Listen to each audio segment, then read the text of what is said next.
A 6-year-old boy plans his first revenge. He executes it flawlessly and swiftly. His method is remarkably meticulous, truly masterful. First, he scatters feces all across the alley where the drunk man walks home. He leaves only a narrow path along the wall for the man to pass through. At one end of the wall, he has tied a wooden stick. This stick serves as a signal rod. When the stick shakes from the man's head brushing against it, it means the man has entered the trap. Not far from the stick, a hole has been drilled into the wall. A sharp spear has been inserted into it. On the other side of the wall, the spear's end fits perfectly with a shovel, forming a simple but deadly mechanism. Once someone gets close to this inconspicuous hole, a forceful kick to the shovel will drive the spear through the hole instantly, piercing the victim's chest and killing in one strike. When the signal rod shakes, just as the boy predicted, the victim enters the trap. In the boy's eyes, the man has only 3 seconds left to live. The distance from the trap's entrance to the hole with the mechanism is only about 10 feet. A drunk man's movement in 3 seconds is exactly 10 feet. When he counts to 2 in his mind, the boy's eyes become determined as he takes a sprinting stance. The drunk man is still cursing, completely unaware of the approaching danger. The moment he reaches 3, his small body shoots out like a bullet. He stomps on the shovel with all his strength. The man, positioned right at the hole, has his chest pierced. Blood splatters everywhere. Just like that, the man dies tragically at the hands of a 5-year-old child without ever knowing why. But why would someone so young commit such a vicious act? Originally, Qiu was a carefree child with 2 good friends. Their daily fun was finding rat holes and using Qiu's ability to communicate with rats. They would send swarms of rats to wreak havoc in roadside restaurants, watching the adults panic in fear. This became their greatest source of amusement. However, today, Xiao Peng rushes over with devastating news. Qiu, something happened to your brother. They want me to get you to the tavern quickly. When Qiu rushes to the place in panic, he only sees his brother's cold body on a straw mat. The tavern keeper beside him angrily recounts how his brother accidentally bumped into someone while delivering wine and was beaten to death. Hearing this, Qiu collapses to the ground. His face shows complete helplessness as he stares at his brother's body. Already without parents, he has now lost his only remaining family. The tavern keeper, though usually kind to the 2 brothers, can only hire 2 workers to help Qiu bury his brother after such a tragedy. At this moment, Qiu, still sitting on the ground, calls out to the keeper, asking who did this to his brother. The keeper tells Qiu to forget about it. After all, what could a 5-year-old do with that information? Go get himself killed? It's better for him to forget and live on. But Qiu, holding back tears, says what sounds like a child's tantrum. At least if I know who did it, I can curse him for the rest of my life. The keeper looks at the helpless boy before him and falls silent. Eventually, he tells him it was a drunk from Evil Skygate named Huang Jing. After the workers bury the body, they leave. Only Qiu remains, sitting silently in front of his brother's grave for a very long time. His eyes gradually become cold, numb, and emotionless. At this moment, his mind holds only one name, the killer, Huang Jing. This is why a 5-year-old boy could plan such a meticulous murder. Qiu is a clever child. After killing Huang Jing, he hides in an abandoned woodshed outside the town. Only his best friend Xiao Peng knows his whereabouts. Xiao Peng has been bringing him food these past few days. When Xiao Peng asks what he's doing hiding here, Qiu casually answers that he's playing hide and seek. Who's the seeker? No one. I'm just playing by myself. Not knowing the truth, Xiao Peng finds this rather sad. He then tells Qiu something. I heard someone died in an alley in town covered in feces. Isn't that hilarious? Qiu, who is eating a steamed bun, freezes for a moment. He didn't expect the news to spread so quickly. It's time to leave. But before that, he must visit the tavern keeper. From Xiao Peng, he learned that the keeper is worried about him and has been asking around for news. So Qiu plays a game with Xiao Peng. The rule is to reach the town without being spotted by anyone. The 2 sneak stealthily into the town. When they reach their destination, they successfully complete the game. The sentimental Xiao Peng makes a promise with Qiu to meet at the same spot in 10 years. Watching Xiao Peng leave, Qiu walks straight toward the keeper's tavern. As soon as he opens the door, he sees a group of men holding swords, restraining the keeper. If his guess is correct, these are people from Evil Skygate. Without warning, the keeper sees the boy and immediately shouts, "Run!" Qiu quickly shuts the door and runs frantically. The Evil Skygate members chase after him closely. Facing their relentless pursuit, the boy dives into a rat hole. Crawling through the dark rat tunnel, he thinks he can quickly shake them off using this advantage, but there are simply too many of them. In desperation, Qiu climbs onto the rooftop. He continues the chase across the smooth tiles. Soon, he reaches the edge of the roof. He must jump from this roof to another. Looking at the great distance between the 2 rooftops, Qiu doesn't hesitate. He jumps straight across. His small body unleashes unprecedented strength under the threat of death. He successfully lands on the roof, but his legs slip on the tiles. He stumbles and falls from the roof several meters high. Qiu ignores the pain in his body. He still needs to get up and keep running, because being caught means certain death. But unexpectedly, just as his small body turns the corner, a hand suddenly grabs him. An Evil Skygate member blocks his path and lifts him high into the air, then slams him hard onto the ground. The Evil Skygate member who caught Qiu never expected that Huang Jing's killer would be such a small child, but he still decides to kill without mercy. This is Evil Skygate's rule. Every grudge must be avenged. Watching the man draw his sword to kill him, Qiu falls into extreme panic. But when he opens his eyes again, he discovers that a man has suddenly appeared, knocked out the Evil Skygate member, and saved him. This man seems to know about Qiu's situation. He says the boy will be hunted by Evil Skygate for the rest of his life. Then he offers Qiu a way out to leave this place with him. Qiu seems dazed. He never expected anyone in this world would accept him. Qiu slowly reaches out his small hand and grasps that ray of hope. Afterward, the man takes Qiu overnight to a large mansion. This is the headquarters of an assassin organization called Soul Slayer Manor. Every 30 years, they recruit 5 children under the age of 10 as successors. The children they take in are far from innocent. All of them have taken lives at a young age, like Ye Li Khan, who has a cunning face with over 15 deaths on his hands. Su Ruan sits on the bed with an arrogant expression. He was recruited for killing an elderly man. Red Snake huddles in the corner, cold and silent. He seems like a socially anxious boy, but those who fall into his hands don't simply die. He leaves them crippled for life. Among them, the white-haired youth Xiao Gu, who loves sword practice, is the successor chosen by the first leader. The last one chosen is Kai Yu. This assassin organization organization, Soul Slayer Manor, was formed by 5 top assassins from the martial world. The first leader, Green-Faced Assassin, chose Xiaogu as his successor. The second leader, Heaven-Howling Rakshasa, chose Red Snake. The third leader, Flying Ape Assassin, chose Yi Li Khan. The fourth leader, Handsome Young Master, chose Su Ruthaniaman. The fifth leader, Red Finger Assassin, chose Qiu. At the banquet, the fifth leader arrives last. He barely pulls out his chair before his 4 brothers bombard him with questions about his chosen successor. The fifth leader generously shares the story. The boy's name is Zhongli Chu, just turned 10 years old. He had a brother 3 years older who worked as a waiter at a tavern and was beaten to death for accidentally spilling a drunk customer's wine. So Zhongli Chu tracked down the killer and avenged his brother, accomplishing it flawlessly in one attempt. Hearing this, the 4 brothers don't seem particularly impressed, but when the fifth leader reveals that the drunk customer was Huang Jing from Evil Sky Gate, everyone's expression turns to shock and disbelief. After all, anyone who joins Evil Sky Gate has martial arts skills. They never imagined a 10-year-old boy could take him down. The 4 brothers are genuinely happy for their fifth brother. They drink and feast in celebration. This should be a joyful banquet, but the first leader seems troubled. After much hesitation, the first leader decides to confess something to his brothers. As the eldest brother, he drops to his knees with a thud. His brothers are shocked by this behavior. They all stand up, asking what happened. He had killed the martial world's 9-fingered divine sword. For an assassin, killing isn't the problem. The problem is that after killing him, the first leader accidentally left his sword sheath at the scene. This undoubtedly tells the world that Soul Slayer Manor killed 9-fingered divine sword. The second leader never expected their always reliable eldest brother to make such a basic mistake. The third leader looks furious, as if he knows the reason. He says this assignment involved the eldest brother's personal feelings, all for a woman's wish. He accuses him of essentially abandoning Soul Slayer Manor and his brothers. Indeed, now that Soul Slayer Manor is known to have killed 9-fingered divine sword, they will face judgment and manhunt from the 9-Sex Alliance. But to give Soul Slayer Manor members a chance to survive, the first leader makes a choice to accept the cruel punishment of 10 oblivions. So the 9-Sex Alliance will show leniency. This so-called leniency only gives his brothers a chance to escape. After 10 oblivions is complete, the 9-Sex Alliance will hunt down the remaining Soul Slayer Manor members until they're completely eliminated. The executioners will arrive first thing tomorrow morning. The brothers all frown deeply and roar in anger. They would rather go to war than let their eldest brother undergo 10 oblivions, but they have no choice. Even if they all die, as long as Xiaogu lives, Soul Slayer Manor can continue. Choosing 10 oblivions is to give Xiaogu the best chance to survive. After hearing this, no one objects. They all enjoy this final meal together as brothers. After tonight, the eldest brother will undergo 10 oblivions, and the remaining brothers must go their separate ways to evade the manhunt. The next morning, the leaders bid farewell with their respective successors. To be safe, it's best they don't know each other's destinations. They agree to meet again in 10 years, then ride off in different directions. The moment they leave, the executioners arrive at the location. The executioner for this 10 oblivions falls to the beggar gang. Tianya Yulong, Helmmaster of the beggar gang's Nanyang branch. The first leader of Soul Slayer Manor, dressed in white, has been waiting here for some time. Tianya Yulong wants to ask where his brothers went. The first leader answers expressionlessly. Even if I knew where they went, I wouldn't tell you. I'm accepting this willingly to give my brothers a chance to escape. It seems you, as the executioner, weren't informed of this arrangement. Tianya Yulong points at him and says fiercely, even so, it's futile. No one can escape the 9-Sex Alliance's manhunt. Then he waves his hand, calling for the ceremony to begin. Beggar gang members swarm forward and pin down the green-faced assassin. They strip off his clothes and lay him flat on the ground. His limbs are bound and fixed with ropes. Even his hair is pulled tight with ropes. He's immobilized in a position like being torn apart by 5 horses. This inhumane torture is called 100 Precepts 10 Oblivions, jointly established by the 9-Sex Alliance. No one who undergoes this punishment survives. 100 years ago, the demonic path invaded the Central Plains, causing chaos, burning, killing, and plundering without mercy. To quickly end this bloodshed and eliminate any foothold for demonic and evil practitioners in the Central Plains martial world, the highest leaders of the 9-Sex Alliance gathered for months of deliberation and jointly established the Central Plains Martial, world's supreme punishment. 100 Precepts 10 Oblivions. Those who undergo 10 oblivions will have their eyes, which defiled the world, gouged out by Shaolin and Wudong. Ma and Huashan will pierce the eardrums of both ears. Qing Chang and Zhongnan sects will sever both arms that committed countless deeds. Kong Tong and Diankong sects will cripple both legs that traveled across rivers. Hainan sect will destroy the Qi Si acupoint that gathers vital energy. The final oblivion is carried out by the beggar gang, destroying the middle epigastrium acupoint that allows one to taste food. Throughout this cruel torture, the first leader of Soul Slayer Manor, Green-Faced Assassin, doesn't make a single sound until the very end. For him, who pushed Soul Slayer Manor to the brink by killing 9-fingered divine sword, this is the only way to atone to his brothers. The fifth leader, Red Finger Assassin, travels without rest with QIU, but 2 beggars block their path ahead. They clutch their stomachs, claiming they haven't eaten in 3 days, and hope the fifth leader can spare some money. Eager to flee, the fifth leader has no time to deal with them. He tosses them a copper coin and hurries away on horseback. The beggars, who were smiling as they watched them leave, suddenly change their expressions. They pull out a stack of papers from their chests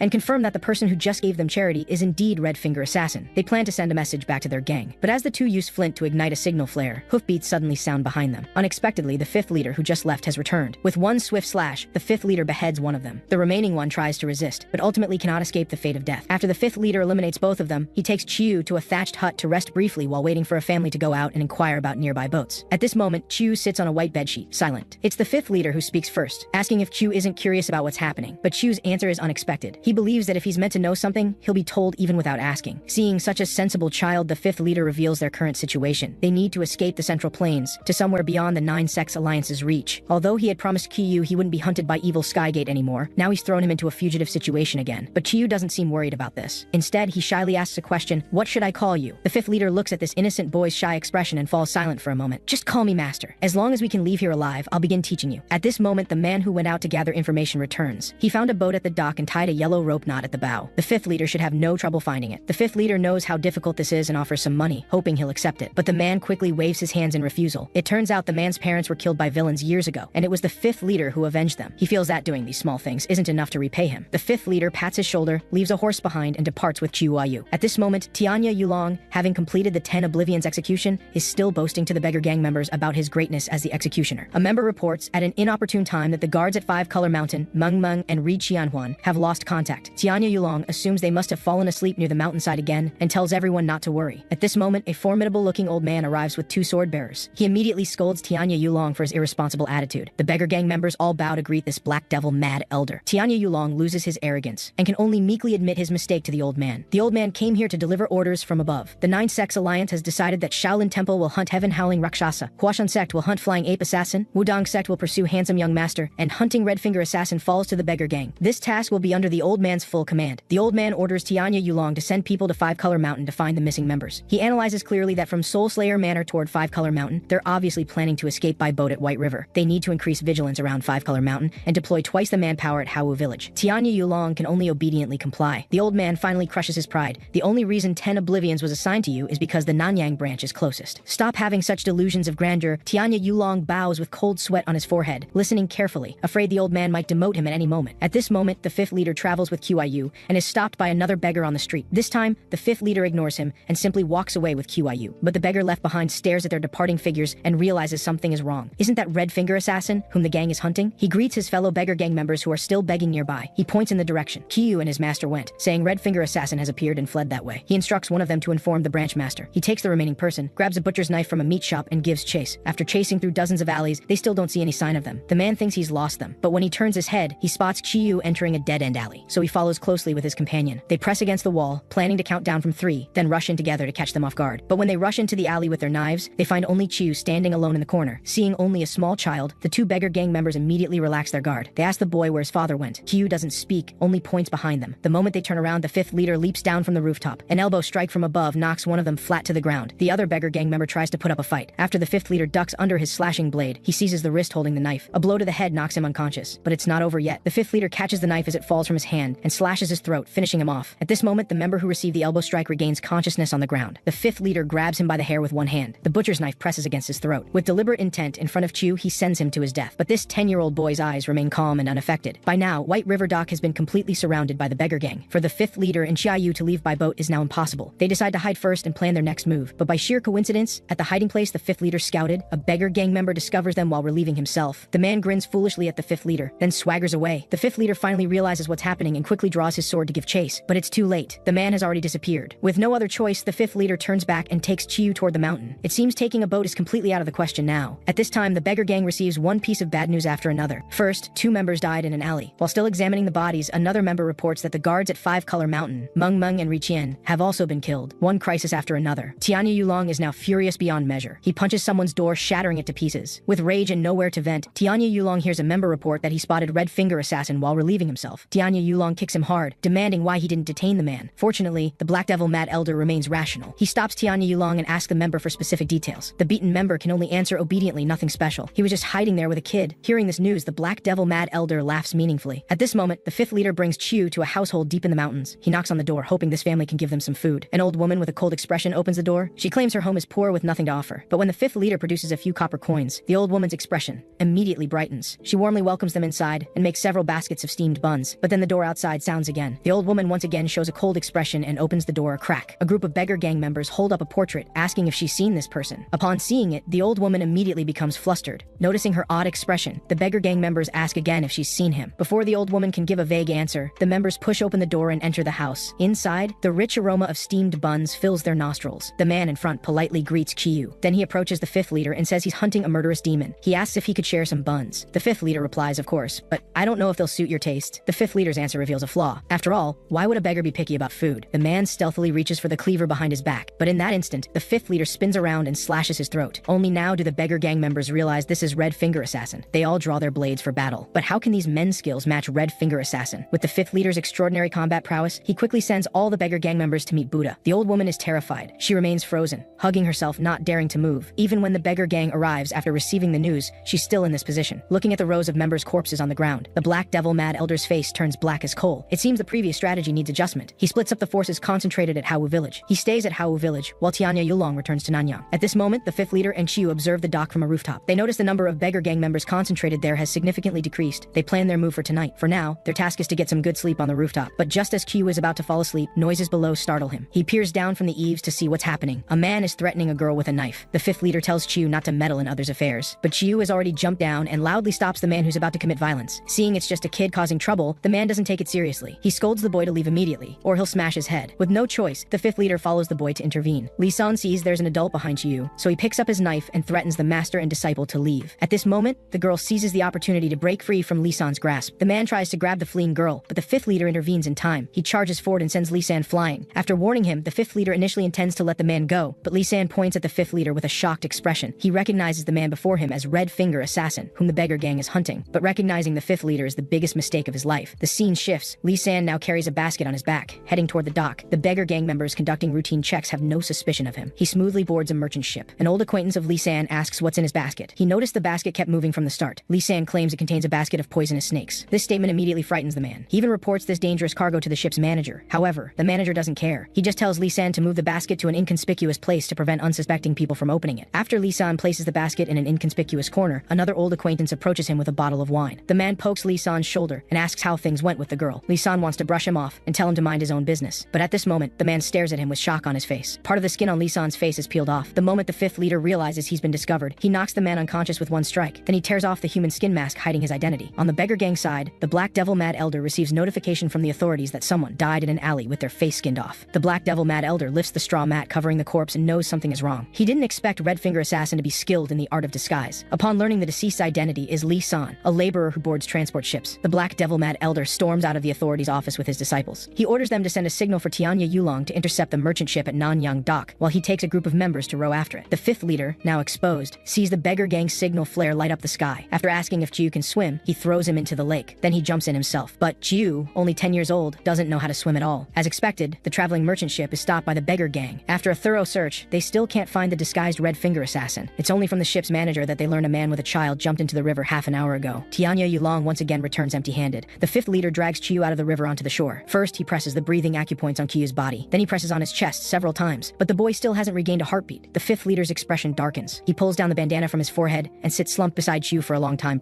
perhaps hoping a miracle might still occur. But after a long while, Chiu still shows no sign of life. Just as the fifth leader prepares to leave, Chiu unexpectedly comes back to life and calls out to him. Only then does a hint of smile appear on the fifth leader's face. Soon, the beggar gang tracks down the master and disciple. After deliberation among the members, the Black Devil Mad Elder determines that Red Finger Assassin cannot possibly show his true face now. He will surely go to a cemetery to take skin from the dead to disguise himself. And there are only two cemeteries nearby, Tianyin Mountain and Huangcheng Mountain. So he splits up with Tianya Yulong, heading to Huangcheng Mountain himself, while Tianya Yulong rushes to Tianyin Mountain. Before long, Tianya Yulong arrives at the mountain with his disciples. After a thorough search, there's still no sign of the Red Finger Assassin, so he tells his disciples to rest briefly before heading to Wangyang to continue the search. At this moment, one disciple tumbles down to the foot of the mountain while roughhousing. This fall happens to reveal the master and disciple hiding in the grass. Fifth leader immediately draws his sword and presses it against the man's neck. He signals him to stay silent. Meanwhile, on Huangcheng Mountain, the Black Devil Mad Elder discovers several opened graves, but the corpses inside show no signs of being touched. He guesses the Red Finger Assassin dug up a few graves, found no suitable face skin, and left. The Black Devil Mad Elder makes a quick decision, ordering his subordinate to fire a signal flare to Tianya Yulong at Tianyin Mountain, telling him to guard the entire mountain so tightly that not even an ant can escape. But his subordinate tells him they forgot to bring the signal flares. The Black Devil Mad Elder never expected such stupidity. Fortunately, Backblade Guest takes on the task. He rides down the mountain ahead, telling the Elder to follow with the others. Meanwhile, the beggar gang disciple who fell by the river hasn't returned. This makes Tianya Yulong's disciples wonder why the man hasn't climbed back up. But with a blade at his neck, the man doesn't know how to respond. Luckily, Chiu takes off his straw sandal. He points at it in front of him as a hint. The man finally says his straw sandal is missing. But at this moment, Tianya Yulong decides to leave and head to Wangyang to search for the Red Finger Assassin's trail, planning to leave this disciple who fell by the river to coordinate with the Black Devil Mad Elder. Seeing the sub-chief about to leave, the man panics, wanting to shout out that the Red Finger Assassin is right here. But fifth leader slashes his throat. Seeing the beggar gang has left, the master and disciple crawl out of the grass. Carrying hoes, they plan to go up the mountain to dig graves and find suitable face skin. The master and disciple find a large tomb. This type of tomb usually doesn't need to be dug. Instead, it has a mechanism to enter. Backblade Guest rides hurriedly to Tianya Tianyin Mountain, only to discover that Tianya Yulong and his group have left, so he quickly rides after them, catching up with Tianya Yulong heading to Nanyang. Tianya Yulong tries to argue, but when the other mentions the Black Devil Mad Elder, he obediently follows him back to Tianyin Mountain. At this moment, fifth leader brings Chiyu into the tomb.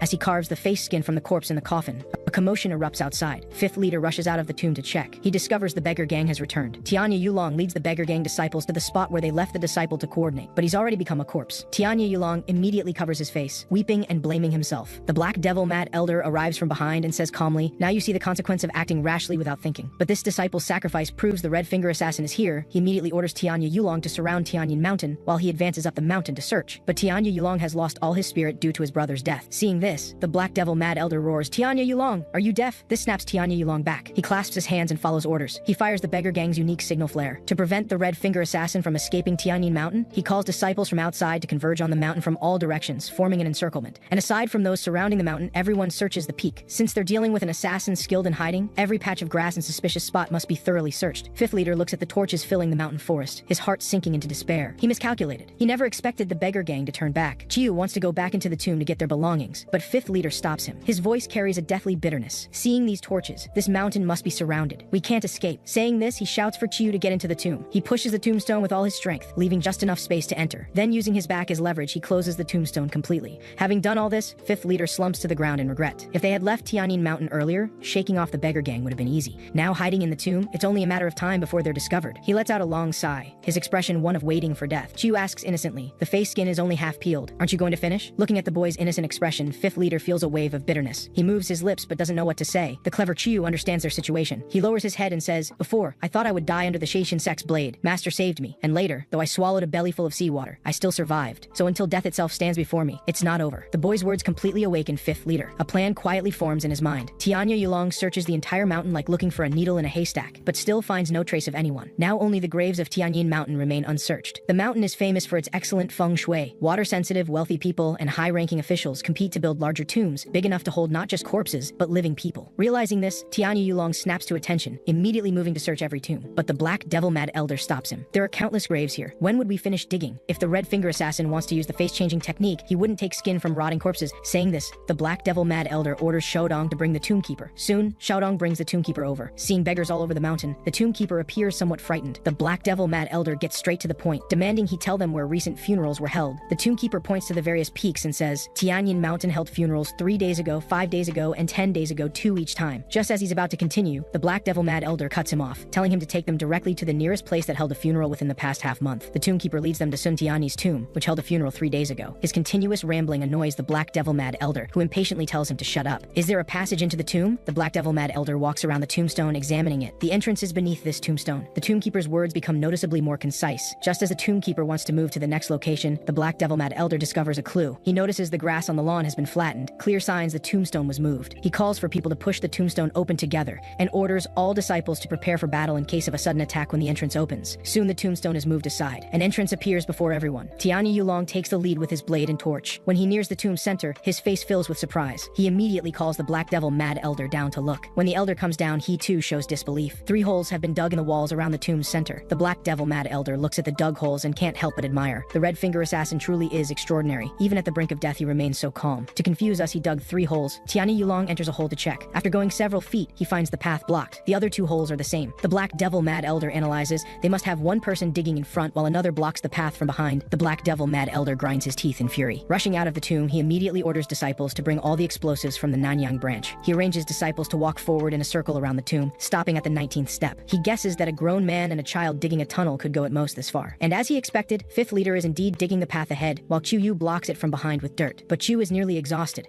Outside, the beggar gang disciples have brought all the explosives. Using the 19 steps as the diameter, they bury explosives in a circle around the tomb. The tomb keeper's face fills with shock when he sees the explosives. He wants to step forward and stop them, but the Black Devil Mad Elder stops him with his cane. Instead of questioning me, you'd better figure out how to get the coffins out. At this moment, fifth leader digs forward with all his might, but he discovers more and more dirt separating him from QIU. If this continues, the path between them will be blocked. Fifth leader tries calling QIU, but Q is too exhausted to even speak. Seeing this, fifth leader strikes the top of Q's head. Boy, snap out of it. Where's that spirit you had in the tomb? You must live on in your brother's place. These words instantly ignite Q's fighting spirit. Master, I'm coming with you. I will keep up. Meanwhile, the beggar gang has finished burying all the explosives. They're connecting the final fuses. The Black Devil Mad Elder orders everyone to get away from the target and simultaneously lights the fuses. In an instant, flames erupt and the earth collapses. does. The booming sound makes fifth leader and Chiu stop. Just as they feel confused, the next moment, the explosives near them detonate. The next morning, beggar gang disciples search through the rubble for bodies. Dead or alive, they must be found. Soon, a disciple finds a corpse. The Black Devil Mad Elder rushes over anxiously. It's an adult and child's corpses, but the explosion severely damaged the bodies, so he can't confirm this is the Red Finger assassin. At this moment, another disciple discovers a corpse. Upon closer inspection, it's not who they're looking for either. Then, one after another, disciples dig out corpses. The Black Devil Mad Elder determines these are all illegal burials. It seems they can only abandon Tianyin Mountain and lead the disciples to blockade other locations. Just as they leave, a hand bursts through the dirt. Then an entire person emerges from the earth. It's none other than fifth leader of the soul-slaying manor. Emerging from the ground without even catching his breath, he frantically searches for Qiu. At a certain spot in the dirt, he digs out Qiu's arm and pulls him out. They were waiting for the beggar gang disciples to leave before daring to emerge. At this moment, fifth leader suddenly jolts an alarm. Dark figures emerge from the distance. The Black Devil Mad Elder was waiting too. He left with false information, then waited for the Red Finger assassin to reveal himself. Beggar gang disciple Xiaochuan speaks first. Red Finger assassin, you and your martial brothers killed the innocent nine-fingered divine sword,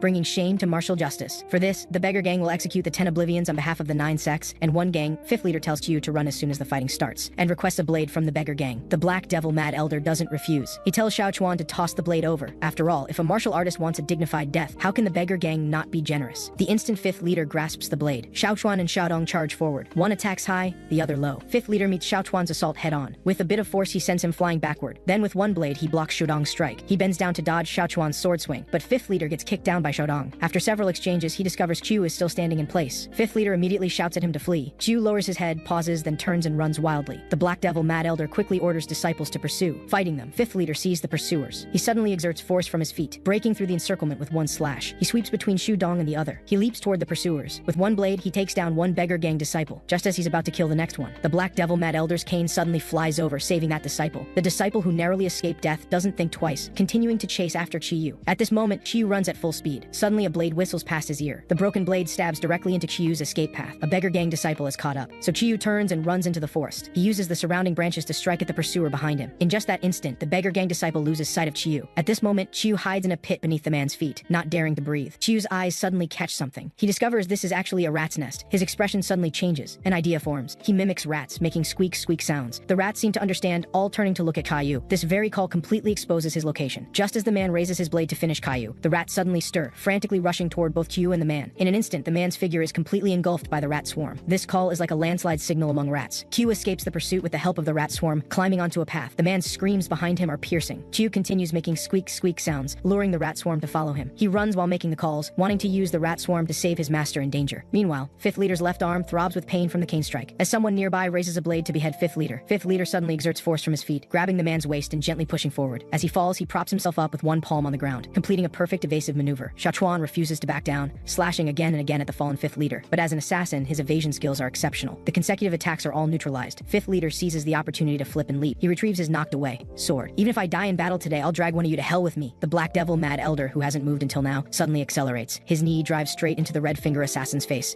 The fierce speed and terrifying impact send him flying back several meters. Pathetic fool, you alone are not enough to drag us to hell. Fifth leader lies on the ground, unable to move. With great difficulty, he lifts his head, only to see Qiu has run back. Seeing Qiu reach him, he can't help but roar, I told you to run. Why did you come back? The beggar gang is surprised the boy made it back. They sent a disciple to hunt him down. How could the boy dare to return? At this moment, a tremor suddenly shakes through the mountain forest. Rumbling, running sounds come from the distance. Looking closely, it's a swarm of rats. An endless tide of rats surges toward them. Qiu begs his master to listen to him this time. When he gives the signal, they'll run together. Facing the approaching rat swarm, all three beggar gang members show shock on their faces. Qiu says it's not time yet, not until the rats reach the feet of those three. Qiu shouts, now, master, run! Watching the master and disciple flee, the three beggar gang members try to pursue, but the catching rats obstruct them. Countless rats climb on their bodies, biting continuously. Fifth leader looks back to find the three beggar gang members completely engulfed by the rat swarm. He quickly scoops up Qiu and flees frantically forward, thus relying on the rat swarm. The master and disciple escape from the beggar gang's encirclement. 5 days later, a carrier pigeon lands at the beggar gang's territory with a letter tied to its leg. The letter says a faceless corpse was discovered in Zupu. So far, 7 faceless corpses have been found and 5 graves excavated. And reportedly, there have been 12 sightings of people matching the Red Finger assassin's appearance and clothing. Tianya Yulong covers his mouth, looking at the map on the table with confusion. Can anyone really evade the beggar gang's eyes and travel between these areas in 5 days? Later, under the Black Devil Mad Elder's command, they go to examine the faceless corpse. A mourning old man complains bitterly to Tianya Yulong. The Black Devil Mad Elder lifts the shroud and discovers this corpse's face skin wasn't peeled off to make a mask. This is definitely not the Red Finger assassin's work. Someone must be helping him. Suddenly, a beggar gang's signal flare ignites in the distant sky. The battered Shudong and Xiaochuan exclaim, "It's Dong Dongchang's signal flare. This means the red finger assassin has appeared in Dongchang. At the same time, another disciple rushes over with a letter. A masked man gave me this letter to deliver to the elder. The letter says someone suspected to be the red finger assassin paid fare for 2 people to board a smuggling boat. Instantly, the 2 pieces of information throw the beggar gang disciples into confusion. But even so, the Black Devil Mad Elder would rather make a mistake than let the target escape. He immediately orders Tianya Yulong to ambush the pawn shop, Shudong and Xiaochuan to chase the smuggling boat with disciples, while he heads to Dongcheng himself. Less than 3 minutes later, a man flees frantically through the forest. A black cane flies swiftly from behind, striking the man's back. Without a word, the attacker tears at the man's face, only to discover there's no human skin mask at all. The man is famous in his village for running fast, so he often bets on races. This time, he was paid 2 taels of silver to run when he saw beggar gang disciples. Enraged at being deceived, the Black Devil Mad Elder kicks the man in the face. At this moment, 5th leader brings Q aboard the smuggling boat using the face-changing technique. The master and disciple converse inside the boat. Suddenly, a voice rings out from the boat. "Stop the boat! Drop anchor immediately!" The beggar gang has caught up. The captain tries to resist. Xiaochuan kills him on the spot with 1 slash. 5th leader comes up to check and immediately tells Qiu to hide among the luggage. If discovered, jump into the water through the window. Xiaochuan addresses the crew. "Who's the captain here? Come here now!" A crew member points to the corpse on the ground. "He killed the captain." Xiaochuan says, "No matter. From now on, you're the captain." He orders him to bring everyone on the boat to the deck. Then they begin checking each person's face for masks. If it's not a mask, they move to the next person.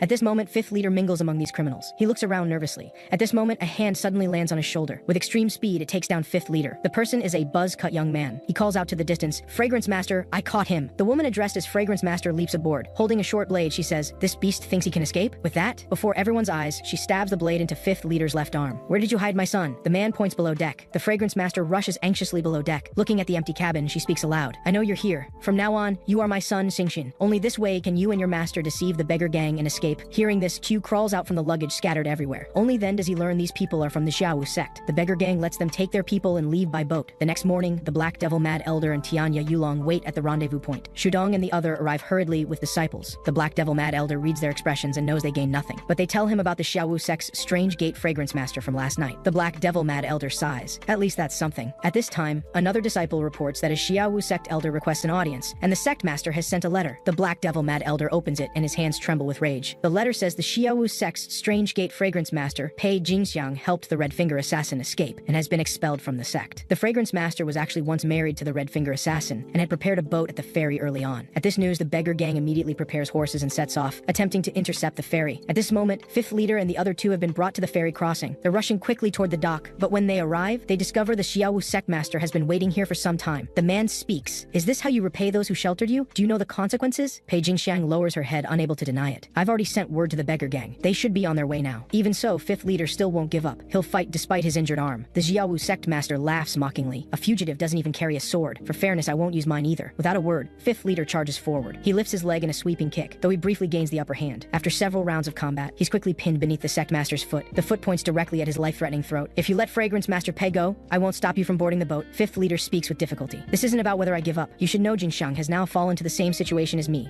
The sect master's expression is resolute. "I know this naturally, but if Fragrance Master Pei would accompany me, I'm willing to withdraw from the martial world with her." The Fragrance Master's heart jolts with shock. She hurriedly explains that though she and the Red Finger Assassin have been separated for 15 years, they're still husband and wife. She's still his woman. With that, she kneels down. "Even if you can have my body, my heart is elsewhere. You would only get an empty shell." Hearing this, the sect master simply asks, "Do you hate me?" "No, you are like the sun to me." The sect master looks at them for a long while. "Go." The beggar gang should arrive soon. The Fragrance Master kowtows to him, then leaves by boat with 5th leader and the others. The sect master grips his sword and positions it between his left arm. With 1 slash, he severs his own arm, and with it, this unrequited love. At this moment, the Black Devil Mad Elder arrives hurriedly with disciples. He sees the Xiaowu sect master kneeling miserably on the ground, his left arm severed. "My cultivation was insufficient. I failed to stop them. I'm sorry." At this, the Black Devil Mad Elder laughs toward the sky. Then his face becomes strangely calm. He announces the beggar gang's pursuit of the Red Finger Assassin has failed. At this moment, in the small boat drifting on the lake, Pei Jingxiang wipes 5th leader's injured left arm. 5th leader asks with confusion, "Why do you feel guilty toward me?" The Fragrance Master thinks he means his left arm injury. But 5th leader isn't talking about his arm. He means her mentioning their married life to the Xiaowu sect master. It turns out the married couple had a daughter. But because the Fragrance Master spent her days drinking, failing in her responsibilities as a mother, their daughter Susu died tragically beneath a carriage. This created a rift between the couple, and they went their separate ways. But it wasn't entirely the Fragrance Master's fault. As an assassin, the Red Finger Assassin couldn't provide mother and daughter with a stable life. Instead, he made them fugitives, living in constant fear. This was also why the Fragrance Master turned to alcohol. At this moment, the two open their hearts to each other. Without the mutual blame and cursing of the past, their knot unravels completely, transforming into an embrace of mutual acceptance. Meanwhile, Qiu rushes anxiously toward 5th leader's room, awkwardly stumbling upon this scene. He tries to sneak away quietly. 5th leader's voice comes calmly from inside. "Why are you making a fuss?" Qiu pokes pokes his head in and points outside. Land, I see land! The three come to the sail and look toward the nearby land with a long sigh. Though they've escaped the 9 sects and 1 gang's territory, what dangers await in that place ahead remains unknown. But Chiyu says it doesn't matter. As long as he's with his master, he fears nothing. At this time, the fragrance master takes Chiyu's arm and positions him before her. She begins combing Chiyu's long hair. She ties it with a ribbon, binding his hair. Tears burst from Chiyu's eyes at this moment. The fragrance master becomes flustered, thinking he doesn't like having it bound. It turns out since childhood, Chiyu watched other children have their mothers bind their hair while he had no one. Now experiencing this feeling, tears flow involuntarily. The fragrance master looks at Chiyu, her eyes also filling with tears. She hugs him tightly. Let's raise this child as our son, 5th leader says. This guy is my disciple. He'll be a member of Soul-Slaying Manor in the future. But the fragrance master already has an assassin husband. What difference does one more assassin son make? At this moment in Soul-Slaying Manor, a finger traces on a man's chest. That person is the 1st leader of Soul-Slaying Manor. Having endured the torture of 10 oblivions, he has long lost the ability to move and his 5 senses. To learn information from outside, he can only rely on a Niyu tracing on his chest. A Niyu conveys that Xiaogu completed 1 arm and 1 move of the Blood Thunder 3 arms,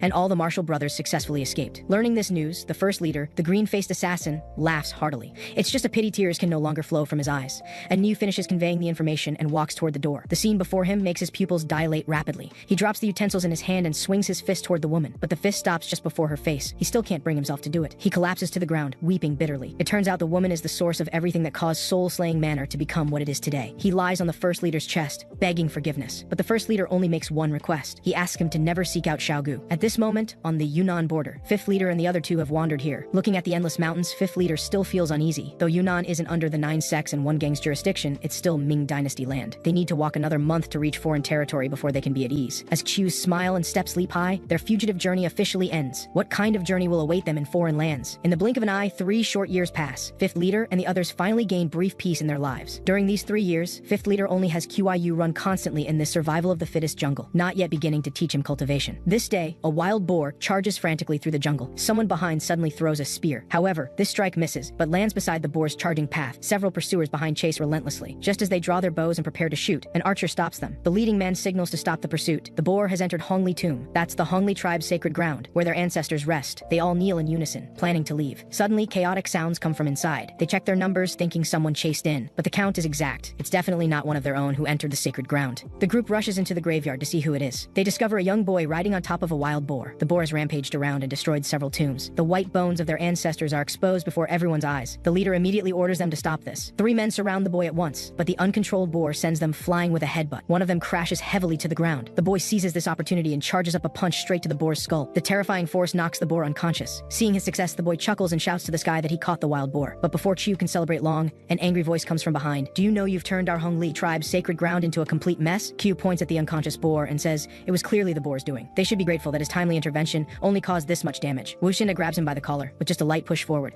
He sends Q flying several meters away. Turning to his tribesmen, he says, see, these people are so shameless. That's why I opposed the chieftain allowing them to live on our land. Hearing this, Q rises with anger burning in his heart. He immediately proposes settling this the Hongli tribe's way. That is through a fist duel, using their fists to determine who's right and who's wrong. But their size difference is enormous. The very first move lands a punch to his head. Then an uppercut sends Q flying back several meters. Wushinda looks down at QIU and says slowly, no matter how many times you get up, it's pointless. I'll discuss with the chieftain how to deal with you. Just wait for your punishment. With that, he turns to leave, but a sudden shout makes Wushinda stop. He slowly turns around to find Chiyu standing up again. Though drenched in sweat, Chiyu's eyes have become exceptionally fierce. These attacks are like tickles. What makes you think you can call it over? Chiyu's words are filled with provocation. His goal is to enrage his opponent, making him lose control and expose an opening for counterattack. Everything goes as QIU planned. The enraged Wushinda indeed shows countless openings. QIU charges up his strength and waits for the right moment. He strikes with a charge blow. Then another punch lands on Wushinda's right cheek. Though the strategy works, his strength is still somewhat lacking. Wushinda recovers and backhands a punch to Chiyu's forehead, sending him flying back several meters. Now seeing red, Wushinda wants to draw his sword. His subordinates try desperately to stop him, but they can't argue with the enraged Wushinda. With a sharp crack, he draws his blade. The chieftain would order this guy's execution anyway. I'm just finishing things early. As he raises his blade to strike Chiyu, the next moment, the other Hongli tribe warrior's eyes fill with shock. Wushinda's blade never falls. It turns out 5th leader has arrived just in time. With a swift strike, he finishes Wushinda. After this, 5th leader hurries back with QIU to pack their belongings. Though QIU keeps apologizing, neither 5th leader nor Pei Jingxiang blame him. If anyone's to blame, it's the one who drew a sword in a fist duel. 5th leader is somewhat indignant. Just as the 3 finish packing and are about to leave, Hongli tribe members have already surrounded the entire house. 5th leader draws his sword and calls out loudly, please step back. Don't escalate this. We'll leave this place. As long as you let us go, we won't cause more trouble. At this moment, a woman emerges from the Hongli tribe crowd. She rambles on in a language 5th leader doesn't understand. Only Qiu, who has been living in the jungle, can understand. Translated, it means they're not here to fight, but to talk. She says Wushinda has found rest in their ancestors' embrace. This matter can be put aside. But now the Anyan tribe has reached Shuguan Peak and could invade Liao Plains at any any moment, having already lost their rivers, waterfalls, and Shuguan Peak. If the Hongli tribe can't hold this place either, they'll be forced to abandon their ancestral homeland and migrate elsewhere. And Wu Xinda was the tribe's greatest warrior, so they hope 5th leader can take his place and lead the Hongli tribe against the Anyan tribe. 5th leader, who thought they wouldn't have to leave, darkens again. Either way, it seems he feels they should leave, but Beijing Xiang offers a different view. Leaving now might not lead to better shelter. After all, it's hard to say we'll find another tribe as friendly to us as the Hongli. 5th leader frowns. You want to help the Hongli tribe? But you know my left hand is crippled. You want me to fight a war with this broken body? Despite her objections, 5th leader refuses. He has Q translate, I have no reason to interfere in the conflict between the Hongli and Anyan tribes. We will leave this place after Qiu finishes translating. The woman places her hands together in a gesture of deep respect, then leads her people away peacefully. 5th leader is puzzled by their reaction. Then Qiu reveals the truth about his translation. It turns out Qiu conveyed their agreement. Hearing this, 5th leader immediately scolds, you brat. How dare you defy me on such an important matter? But Qiu feels deeply guilty. He believes Wu Xinda's death is his fault, caused by his deliberate provocation. 5th leader demands to know why he fought him. Because in 3 years of running through this jungle, Qiu has fought every animal he's encountered, but never a person. He just wanted to test himself against a human. After saying this, he reminds Beijing Xiang not to go near the pond by the hills, as it's filled with pale green venomous snakes. 5th leader covers his face and sighs deeply. He feels it's time. He decides that after this war ends, he'll begin teaching Qiu martial arts. However, he absolutely forbids Qiu from participating in this battle. He'll stay in the village with Beijing Xiang. After this, the 3 of them head to the Hongli tribe settlement. Their chieftain is fairly friendly, but the others still have a trace of hostility in their eyes. The chieftain invites them to move to a house that's been prepared. Just then, war drums echo from the dense forest. The Hongli tribe members immediately show signs of panic. It turns out these war drums signal that the Anyan tribe has moved from Shuguan Peak to the plains. War is about to break out. The chieftain leads the 3 to their lodging, gives brief instructions, and leaves. Outside, Hongli tribe members are holding a sparring match. 2 fighters exchange several simple moves. One of them is beaten back, clutches his liver, and falls to the ground. The victor explains to the crowd, I haven't even used my full strength. That was just a light tap. Yet he still fell like this because his breathing was disrupted. Remember, besides attacking, you can also hold your breath while defending to tense up all your muscles. That way, you can withstand any attack. He then turns to the crowd and asks, who wants to spar with me next? A boy in the crowd raises his hand. Champion boxer Li Shi smirks contemptuously and beckons him forward. In just the first exchange, Qiu is knocked to the ground with one punch. His whole body aching, Qiu clearly understands this man is on a completely different level from Wu Xinda.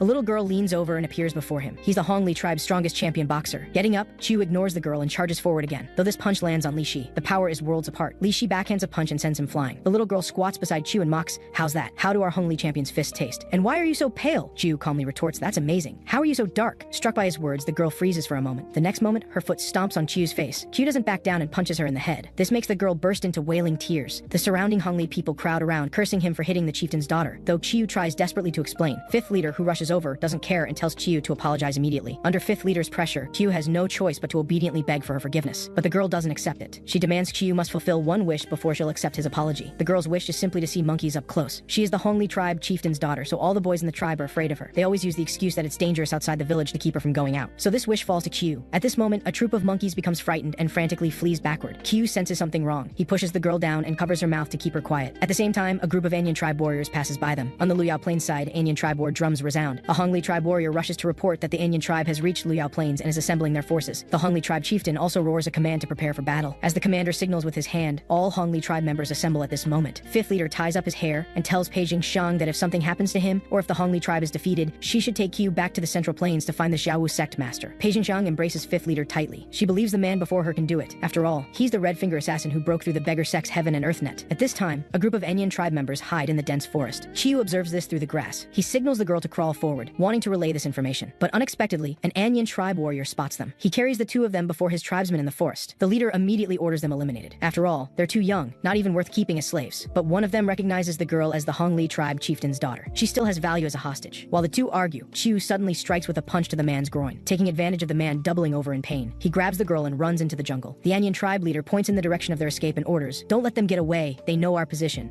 If the Hongli tribe learns we're ambushing here, the entire plan is ruined. One warrior wants to give chase but is stopped by the man still in pain. Humiliated, he wants to kill the 2 kids with his own hands. Since the girl's legs have gone weak from fear, Qiu carries her on his back and runs forward rapidly while revealing a plan to her. When the warrior catches up, he finds only the little girl standing there alone. The boy has vanished. Seeing the girl's helpless expression, he assumes Qiu abandoned her and fled alone. One more step and the warrior would fall into the snake pit as planned, but he stops, looking down at the deep pit filled with pale green venomous snakes. The warrior feels fortunate he didn't get overconfident and fall for the girl's trap, but he forgets there's another person. Qiu suddenly appears behind him and kicks him into the snake pit. As the man falls through the air into the snake pit, despair fills his heart. Meanwhile, warriors from both tribes have all arrived at the battlefield. Among the Hongli tribe, one warrior's breathing is extremely erratic. 5th leader steps forward, places his hand on the warrior's shoulder, and tells him not to be nervous, to calm down. Their commander is also rallying the tribesmen, boosting their morale. At this moment, 3 Anyan tribe warriors wielding spears charge forward. A closer look reveals they're 3 skeletal old men. Though over over 80 years old, they still have the courage to charge forward. Seeing 3 elders advancing, the Hongli tribe members hesitate. To make them understand that war requires no mercy, 5th leader draws his sword and steps forward first. Stepping forward, he makes quick work of the enemy's 3 old warriors. The Anyan tribe shows no grief whatsoever. Instead, they erupt in cheers. This was their tribe's unique pre-battle ritual. As the Anyan tribe war drums sound, the enemy commander swings his sword and roars the attack. Anyan tribe warriors swarm forward like hungry wolves. The Hongli tribe warriors do the same. War erupts. The 2 tribes clash and begin slaughtering each other. Q arrives carrying the girl on his back. Witnessing this horrifying war with blood and flesh flying everywhere, both he and the girl's expressions show shock. Is this what war is? At this moment, Q suddenly understands something. He carries the girl back the way they came. He guesses the Anyan tribe hiding in the forest intends to ambush the Hongli tribe's rear. He must go stop them. Q tears off strips of cloth with his teeth and wraps them around his hands, and removes the pouch from his waist. He tells the girl to hide inside a large tree and stay silent. Then alone, carrying the pouch, he charges toward the Anyan tribe members in the forest. Q's eyes are fierce. After gripping the pouch with both hands and charging his strength, he hurls it forward with all his might. A pouch full of pale green venomous snakes bare their fangs and lunge at the Anyan tribe warriors. Instantly, countless snakes coil around them. Anyone bitten even once dies immediately from the venom. Multiple Anyan tribe warriors have already fallen one after another. Only then do they think to hack at the snakes with their blades to drive them away. After clearing them out, only 3 warriors survive. The Anyan tribe members angrily look behind them, only to find Q has already vanished. Someone wants to chase the boy, but signals keep coming from afar for them to ambush the Hongli tribe's rear. But with only 3 of them left, they immediately decide to abandon the ambush and turn to hunt down the boy. At this moment, Q takes out a venomous snake from his pouch and holds its mouth shut with his hand. He hides in the grass. After the 3 Anyan tribe warriors pass,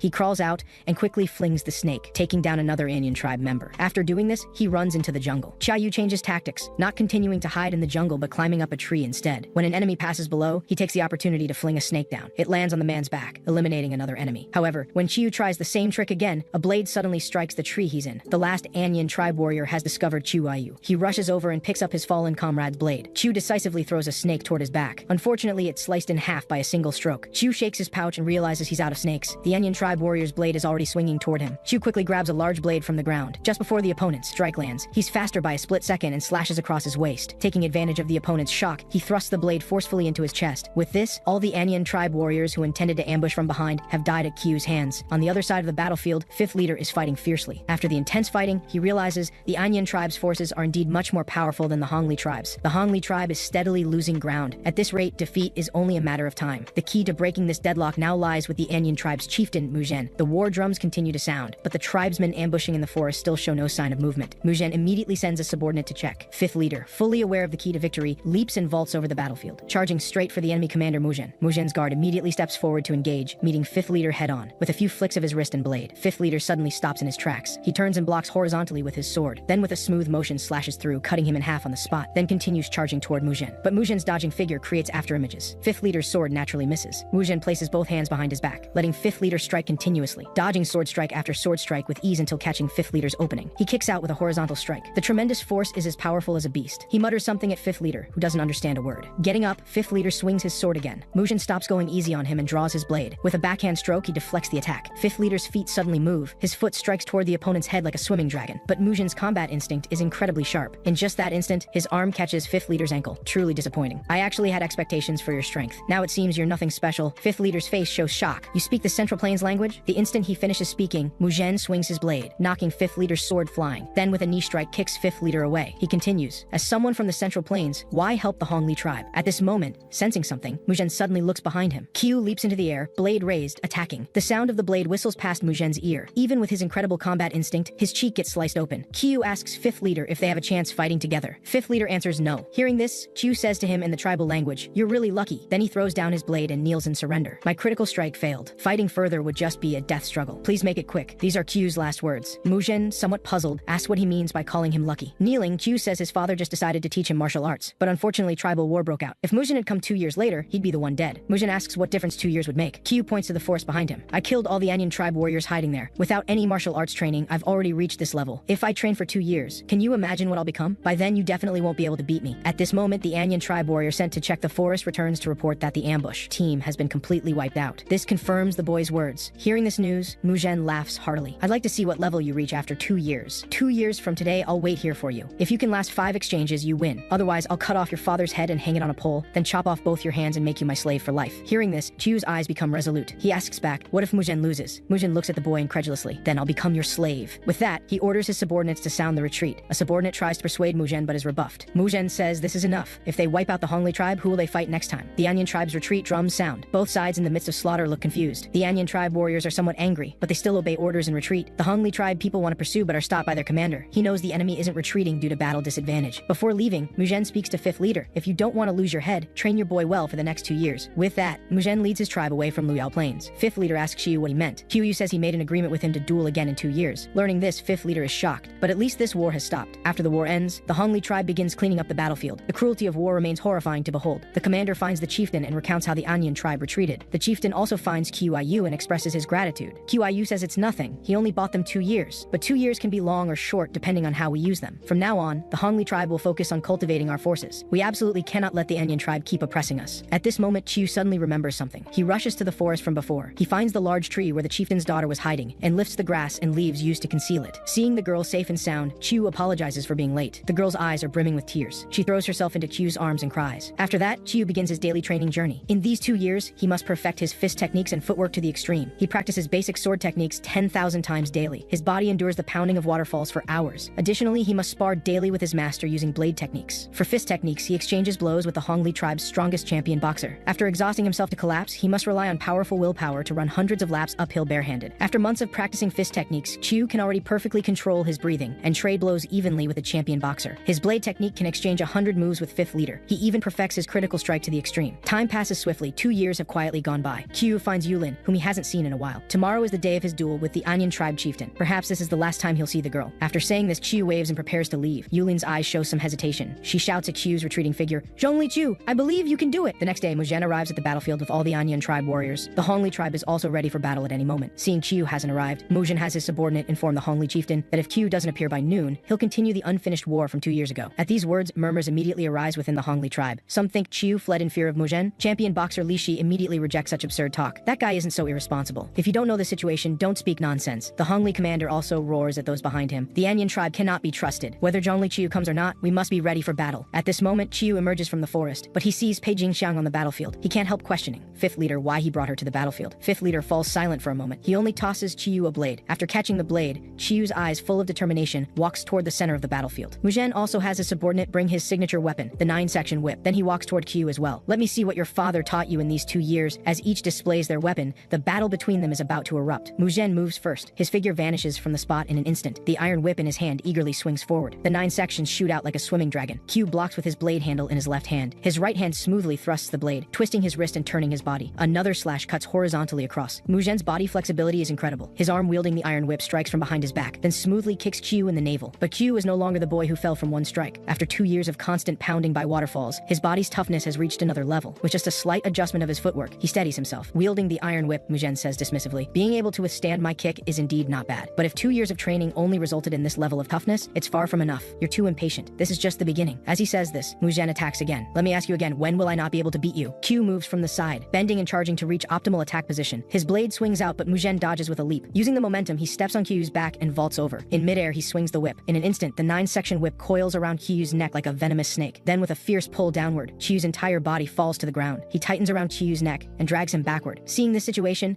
Pei Jingxiang wants to step forward and stop the fight, but is held back by 5th leader. "If we interfere, we'll become a laughingstock." This is a hurdle Qiyu must overcome himself. At this moment, Qiyu is firmly held by the 9-section whip around his neck, but he's already thought of a countermeasure. He first steadies himself, placing both hands and feet on the ground, then forcefully spins his entire body in a circle through the air. After breaking free from the 9-section whip's hold, he slashes his blade toward Muzhen again. After missing, he crouches low and kicks with one leg, creating distance between their attacks. But the next moment, his blade is caught by the opponent's iron whip. Muzhen pulls forcefully backward, disarming Qiyu of his weapon. Though weaponless, Qiyu remains very calm. Applying his combat experience from fighting champion boxer Li Shi, he delivers a crisp hook kick straight to Muzhen's face. While steadying himself, he kicks again at the opponent's neck. "Though you've been training constantly, our growth rates aren't the same. After all, your height hasn't changed at all." Muzhen manipulates the chain with both hands behind his back. A backhand whip strike hits Qiyu's arm. Taking advantage of his pain, he quickly kicks straight at his navel. "You still have the leisure to joke? Consider your situation now." Qiyu's body flips and dodges as the opponent swings another whip strike. He grabs the blade that fell on the ground. "Now I'm getting serious." With that, Qiyu forcefully pushes off and charges toward Muzhen holding the blade. But the opponent spins his iron whip in an impenetrable defense, leaving Qiyu momentarily helpless. But in less than 2.5 minutes, Qiyu seizes an opportunity. With a rising dragon strike, the blade cuts through the defense and he leaps into the air. Soaring and shifting, he arrives behind his opponent. In midair, the blade strikes like splitting bamboo, severing Muzhen's weapon in one slash. The Anian tribe members watching are all incredulous. 5th leader and the others are the same. Muzhen looks at his broken 9-section whip and asks calmly, "What was that move you just used called?" "Soaring eagle spin. My father taught me." Having broken his opponent's weapon, Qiyu's suddenly makes a decision. Qiu admits the fact that he cannot surpass Mugen's martial arts and stops fighting. Because even using his strongest strike, Qiu cannot overwhelm his opponent. He's reached his limit. Fighting further won't lead to defeating him. Mugen looks at him coldly. So you admit you've lost? Hearing this, Qiu smiles faintly. The victory of this duel belongs to me, because the agreement 2 years ago was that I had to last 5 exchanges against you. Now 5 exchanges have passed, so the victory belongs to me. Hearing this, Mugen's face shows some shock. He forgot about that condition. However, he's quite candid. He laughs with relief and admits he lost. Qiu across from him clasps his fists. He knows the opponent isn't someone who goes back on his word. Mugen looks back at his tribe, seeing the determined eyes of his people ready for battle.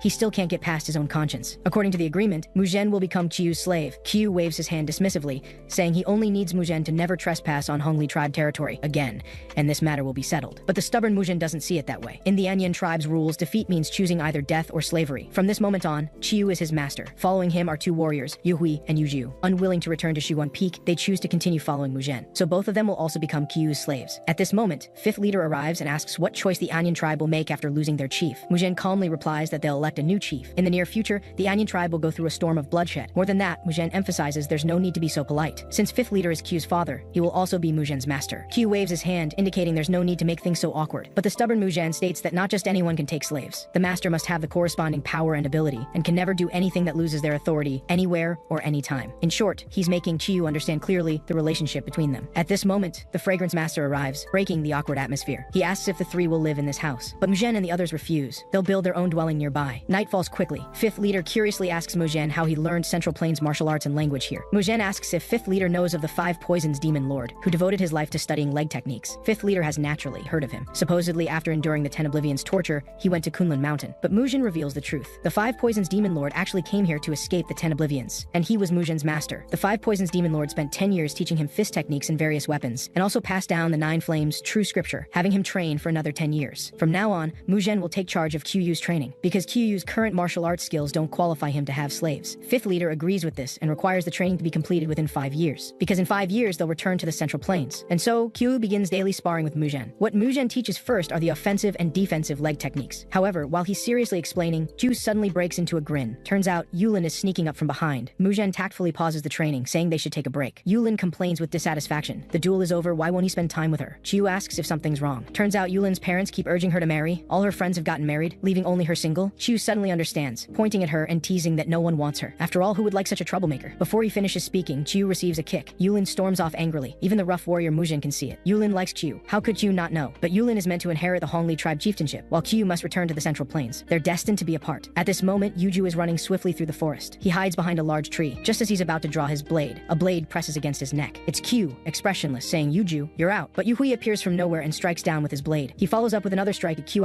Qiu uses the tree as support. His feet leave the ground, and in an instant he's behind Yuhui. His blade rests on his neck. "Yuhui, you're out." Then he flings his blade forward. The blade pierces straight into the tree trunk. He shouts, "Mugen, you're out." Mugen emerges from behind the tree, protesting that he hasn't even moved yet. Qiu says being discovered in your ambush position equals death, and so their daily drill ends with Mugen's defeat once again. Qiu is tidying up with 5th leader when Yulin suddenly appears. She says he's usually so smart. How many hints does she need to give before he understands her feelings? As Yulin tries to continue, Qiu covers her mouth and pulls her aside. Qiu confesses to her. He also wants to marry and have children with Yulin, but he must return to the Central Plains to live a life on a knife's edge. He doesn't want his beloved to suffer that way, so they can never be together. After hearing this, Yulin runs away in tears. Meanwhile, Li Shi also approaches Qiu. He too hopes to venture into the Central Plains with him. Qiu doesn't refuse. With Li Shi's abilities, he won't be a burden. On the eve of returning to the Central Plains, father and son talk through the night. 5th leader asks if Qiu knows the purpose of this return. Qiu says, of course, is to rebuild the soul-killing manor. 5th leader confirms this. The leader of soul-killing manor is Xiao Gu, and Qiu's role is to become his subordinate and support him. After speaking, 5th leader clearly shows reluctance, clenching his fists. The next morning, Qiu's group shoulders their belongings, preparing to return to the Central Plains. Suddenly, a voice calls out from behind. Everyone turns to see it's Yulin running toward them. She's prepared to go to the Central Plains with Qiu. Seeing this, Qiu also runs forward. The two embrace tightly. 2.5 months later, in a snowstorm, 5th leader arrives at an inn. He orders the waiter to prepare a pot of tea. The waiter asks what kind of tea he wants. 5th leader replies calmly, "Longjing." The waiter says they don't have Longjing, only autumn tea. 5th leader then orders a pot of autumn tea. After all the other customers leave, the waiter closes the door and asks, "Are you waiting for your companions to drink Longjing together?" After receiving confirmation, he leads him to a room. Inside sit his senior brothers whom he hasn't seen in ages. To escape the 10 Oblivions pursuit, the 3 senior brothers each paid a terrible price. 2nd senior brother lost his left arm. 3rd senior brother lost his left leg and now uses a wooden staff for support. 4th senior brother's face bears 3 shocking scars. At this moment, 6th junior brother bursts in with the waiter. "We've reunited to plan the rebuilding of Soul-Killing Manor." Seeing him arrive, 3rd senior brother urgently asks about 1st leader and Xiao Gu's situation. 1st leader is now in good health with no eating problems. Xiao Gu has mastered his martial arts. Hearing this news, all four show surprise. After a brief reunion, the gathering disperses. Each goes to notify their disciples to head to Sanyi Island. The 5 heirs will meet there, though the masters have told their disciples to obey the young master. Any who refuse can settle the hierarchy through combat or death. QIU also receives 5th leader's notice to go to Sanyi Island. He arrives at a riverbank and sees an old ferryman, the only one operating in this heavy snow. Q wants to go to Sanyi Island. The old man asks for 5 taels. However, Q gives him 12 taels, hoping he'll come pick him up tomorrow. If he doesn't see him, he can leave on his own. Soon Q arrives at Sanyi Island. In the empty snowfield stands a shelter tent. As Q heads toward it, a voice sounds from behind. In these 10 years, how many have you killed? The speaker is 3rd leader's disciple, Yili Khan. Q replies that he hasn't kept count, though today there might be one more. Yili Khan laughs at this. The two walk into the tent, where Red Snake and Su Ruin have been waiting. Su Ruin has grown into a beautiful woman. The sinister-looking Yili Khan's eyes light up. I knew you'd grow into a beauty. You don't belong in a place like Soul-Killing Manor. You should be the lady of my mansion. Before he finishes speaking, a short blade presses against his neck. If you don't want a hole in your neck, back off now. Yili Khan laughs, saying he's just trying to lighten the mood. Red Snake also finds Yili Khan annoying. Tension between them is about to explode. At this moment, everyone seems to sense something and looks outside the tent. Red Snake is first to rush out. In the distance approaches a white-haired figure. The figure speaks while walking. I'm the one who requested to meet you. I don't want you following me just because your masters ordered it while doubting my strength. This person is Xiao Gu, the heir to Soul-Killing Manor's 1st leader. This is your only chance to draw your blades against me. So come, or you'll regret it later. Red Snake asks, what if I win? Xiao Gu replies, then I'll become your subordinate. Just as Red Snake is about to draw his sword, Su Ruan has already charged forward. Wielding her sword, she strikes first. Her thrust misses, but adjusting her footwork and twisting her wrist, she delivers a horizontal slash. Xiao Gu stops underestimating her and prepares to draw. Their blades clash briefly. Then, using the hilt and blade to block a strike, he shifts his form and presses against Su Ruin's back. You're truly beautiful. If I were a man, I'd gladly die for you. Why not help me? That depends on whether you have the strength. Su Ruin accelerates her attacks. Her sword strikes rain down on Xiao Gu like a storm. Xiao Gu spots an opening. Just as the blade is about to strike, her foot stomps forward forcefully, moving faster than Su Ruin. The blade rests on her neck. To avoid damaging your face, I held back considerably. Want to see something more impressive? Su Ruin knows she's outmatched and clasps her hands in submission. Next comes Red Snake with a fierce assault. His attacks are several times more ferocious than Su Ruin's. The powerful strikes force Xiao Gu to dodge, but Xiao Gu handles it with ease. Spotting an opening, he kicks while striking Red Snake's abdomen with the sword hilt. Then shifting his form, he leaps into the air and slashes down at Red Snake. Red Snake can't react in time. The blade stops before his neck. Defeated, Red Snake clasps his hands. I've lost. I'll follow you without regret. Xiao Gu looks at Red Snake. Not bad. You should be useful to me. Next is Yeli Khan, who's been watching. Perceptive enough to know he's outmatched, he clasps his hands in submission before even fighting. The last one is Q, sound asleep in the tent. Xiao Gu leads the 3 into the tent and has Ye Li Kun wake Q. The moment Q sees Xiao Gu, he clasps his hands respectfully. Xiao Gu asks him, the others are willing to become his subordinates. What are his thoughts? Q replies he's also willing to follow orders. As long as Soul-Killing Manor can be rebuilt, who leads doesn't matter to him. Besides, 5th leader instructed him. So from the start, Q never intended to compete martially. But Xiao Gu doesn't want the rebuilt Soul-Killing Manor to remain just an organization. He wants to establish the Death Order. Though many assassins in the martial world are called the best under heaven, none have ever established a Death Order. Xiao Gu is determined to be the first, elevating Soul-Killing Manor from an organization to a sect on par with the 9 sects in one gang. And Qiyu and the others must each take on an assignment before the 8th of April to attract the Shatian sect's attention. In their cozy home, Yulin lies on the bed with closed eyes, murmuring, "Didn't you tell me we'd live on a knife's edge? I knew this, and still came to the Central Plains with you. So just promise me you won't die." Qiyu whispers in her ear, "I won't leave you alone." After tonight, Qiyu must leave to carry out the assignment. The two embrace tightly. Tonight will be a long night. Times are dangerous now, and it's unclear if the 10 Oblivion surveillance has ended. So Qiyu leaves Muzhan behind to protect his family. Early in the morning, after saying goodbye to his family, he sets out with Li Shi and the other two. On the snow-covered street, 2 middle-aged men are discussing which restaurant to visit today. Suddenly, a sturdy shoulder barrels into them, knocking one of the men to the ground. His companion yells at Qiyu's group to stop and demands they apologize. The 3 warriors turn around, all looking confused. The hot-tempered Yuhui strikes directly. "You can't watch where you're walking and you want us to apologize?" Li Shi also joins in, beating the 2 men thoroughly. Seeing the crowd gathering, Yuju shouts angrily for them to leave. The man with knocked-out teeth still won't back down. "You've messed with the wrong people. Do you know who my boss is?" But they're met with another round of fists and kicks. Finally, Qiyu arrives and stops it. After all, they have a mission. Killing someone here wouldn't be good. The 2 men barely escape with their lives. Q leads them to a restaurant, just as they're ordering from the waiter. A group bursts through the door. "Which bastard beat my brother black and blue?" It's the 2 men from the street, returning with their boss for revenge. The beaten man immediately spots Q's group. Without a word, the boss punches Yuhui in the head. The gang surrounds Q's table. For the Anyan tribe, a blow to the head is a grave insult. Yuhui looks to Q for instruction. Q gives him a nod. With approval, Yuhui rises, grabs the man's head, and slams it onto the table. Both sides instantly swarm into a brawl. Seeing things turn violent, the restaurant customers flee outside. But within moments, the entire revenge-seeking gang lies dead. At this moment, an old man sitting in the corner drinks calmly, unfazed. He speaks casually, "This was a cheerful restaurant just moments ago. Now it's turned into hell on earth. Why make things so messy?" He sets down his cup and walks toward Qiu. "You must be country bumpkins from some southern backwater, dreaming of making it big. At this rate, forget about returning home in glory. I'd say you'll die here tonight." Hearing this, Yuju blocks the old man, but Qiu signals to let him pass. Only then does Yuju step aside. "So you know a way to keep us alive?" The old man says it's not just survival, he can help them settle here smoothly. Caillou chuckles and declines, but the old man keeps rambling. "Seems you're short on funds. hands. I can charge you just 50% of the regular price for the first time. Chiyu simply picks up his cup and drains it, then says calmly, Yuju, kill him. Receiving the order, Yuju delivers a thunderous punch to the old man's head. At this moment, a woman rushes down from upstairs shouting, stop! He's the 8th gate fragrance master of Xiaowu sect. Yuju pauses briefly upon hearing this, then delivers another punch toward the old man's face. Seeing no other option, the woman apologizes, hoping Chiyu and his group will leave peacefully. But Chiyu's expression turns cold. He tells the woman to inform the Wangju to come with the 5 other fragrance masters, excluding the 8th gate master. The meaning is simple. The 8th gate master won't survive today, the woman asks, confused. Isn't his apology alone enough to calm them? But Chiyu raises his cup. I don't want an apology.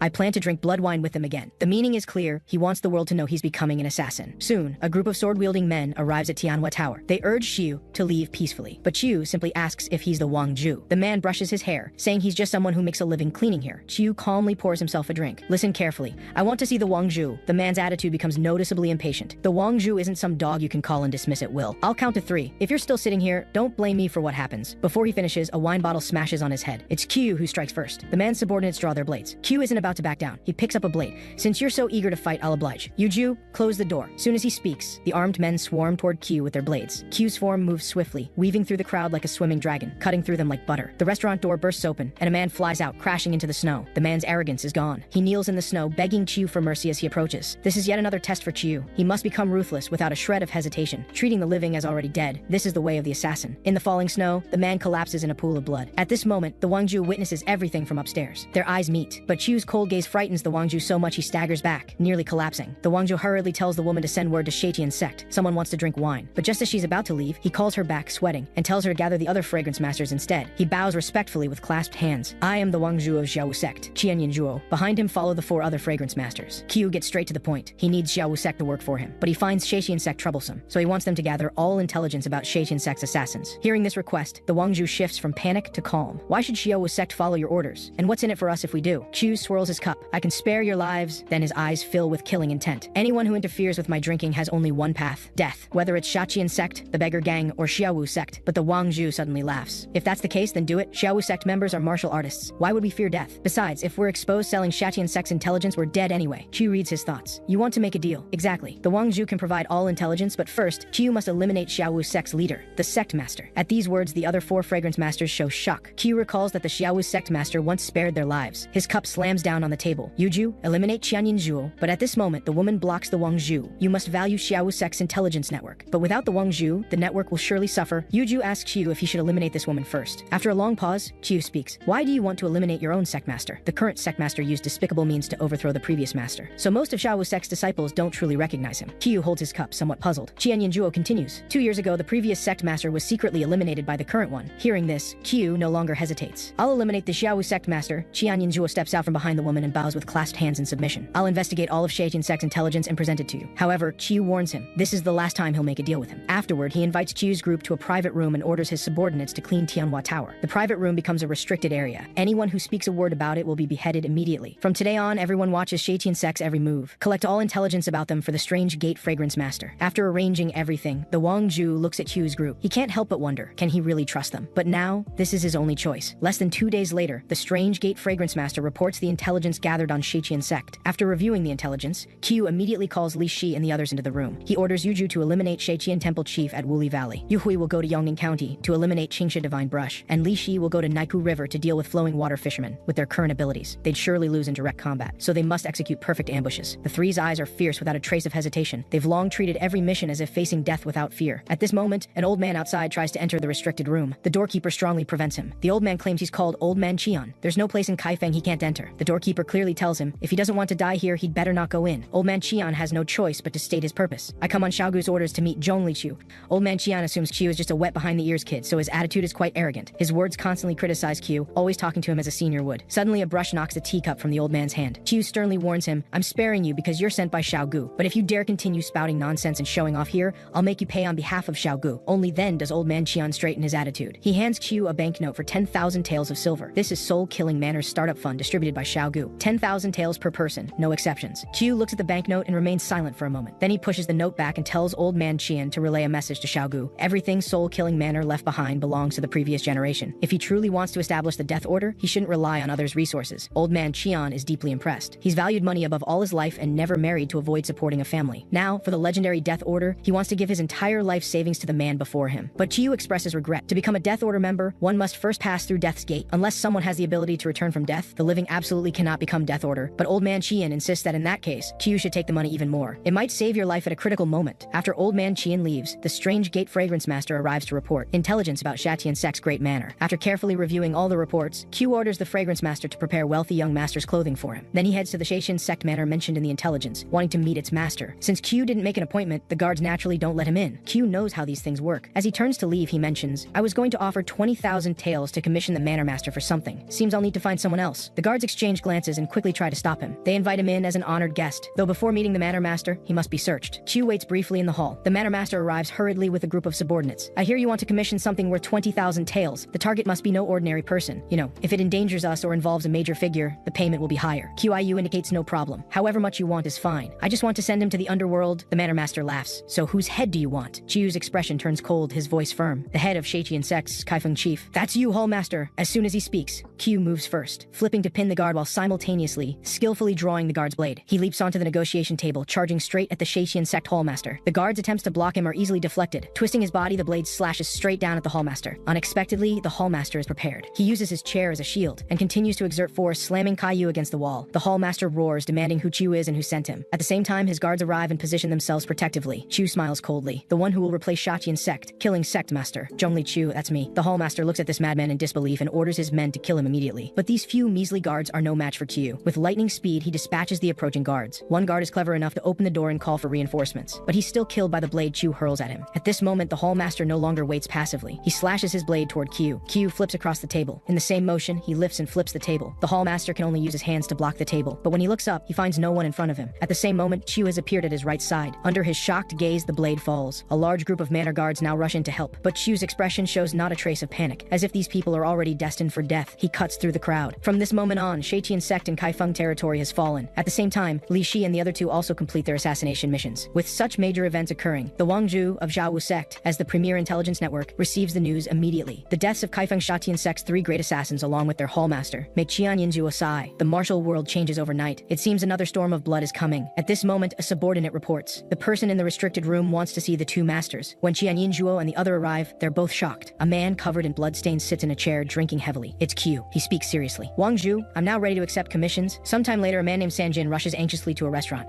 He hands an envelope full of money to a corpulent man. But when Sanjin tries to leave, Quan Lao stops him, claiming the interest repayment is far from enough. Turns out Sanjin borrowed money from Quan Lao 3 months ago. 2 months ago, he was ready to repay the principal and interest. But when he went to repay, the gatekeeper at Quan Lao's house told him the master had gone on a long journey and wouldn't return soon. So Sanjin only returns the money today. But Quan Lao flatly denies there's any gatekeeper. He never left Kaifeng. What journey? Quan Lao is a notorious villain. He's already swindled no less than 100 people. He demands Sanjin produce the deed to his property within 7 days to repay the debt. Otherwise, he'll take his wife and daughter as payment. Sanjin tries to reason with him but is severely beaten by his men. Sanjin leaves the restaurant devastated, collapsing in the snow in anguish. A man comes forward to help him up and subtly guides him toward the idea of commissioning someone to kill Quan Lao. But Sanjin knows commissioning an assassination isn't something a few tales can solve. But on second thought, his house and land will be taken anyway. Might as well sell them for money to deal with Quan Lao. In fact, the man helping him is from Killing Sect. His commission passes through Killing Sect's channels and reaches QIU's hands. This is their first commission. After reviewing the details, Q immediately orders the Wangzhou to investigate Quan Lao. Killing Sect accepts this commission. Since this is our first commission, we'll only charge 1 tael,